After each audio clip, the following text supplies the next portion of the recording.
प्रमोद बर'आ मुंख्लंफोरखौ जोगारदों। मुंख्लं जालांनाय जे जिउमा बेखौ आथिंजों जोगारदों। बेनिखायनो मुंख्लंफोरनि जायगायाव हाबनो मोन्थाय गैया। बेखायनो अधिकारबो गैया बिसोराव फैनायनि।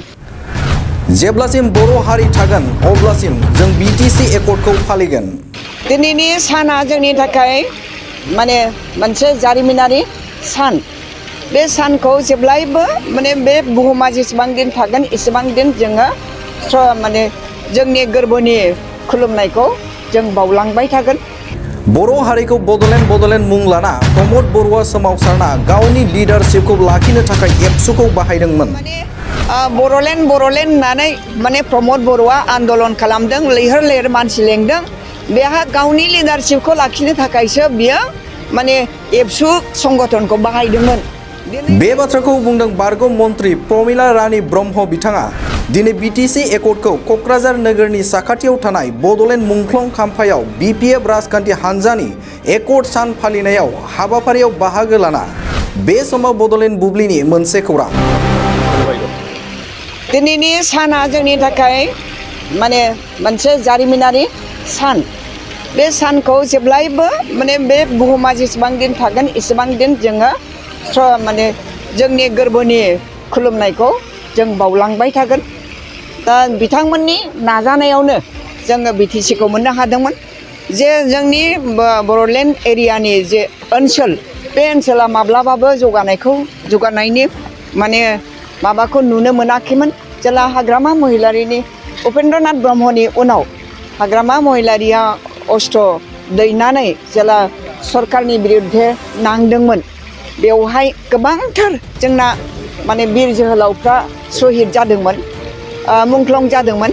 बिथांमोनहा गावनि जिउखौ बावनायनि उनाव 2003 सनाव माने दिनैनि सानाव माने हाग्रामा महिलारिया जे अस्त्र दैनानै आन्दलन खालामदोंमोन, बिनि जाउनाव बे एकर्डखौ खालामनाय जादों।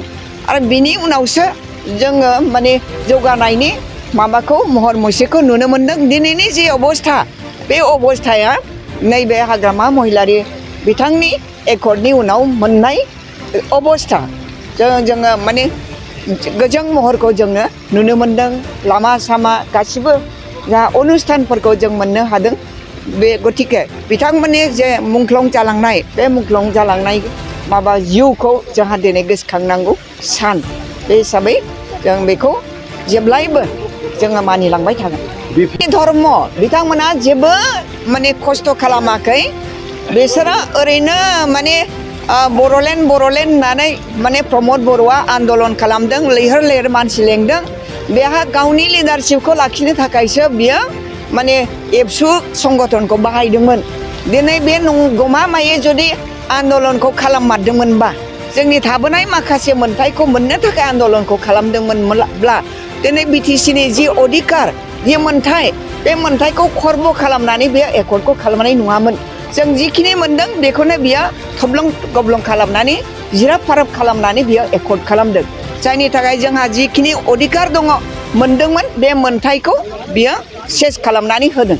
गतिके बिथांमोनहा अधिकारबो गैया, बिसोरो बेयाव फैनायनि अधिकार गैया। खारन बिसोरखौ माने आथिंजों जोखारदों। बिसोरनि जे मुंख्लं जालांनाय जे जिउमा बेखौ आथिंजों जोगारदों। बेखायनो अधिकारबो गैया बिस्रा बाव फैनायनि। आरो बिस्रा अनुभब गैया, मोनदांथिखायाखै। जायनि जाउनाव दिनै जों बे अबस्थायाव सफैदों।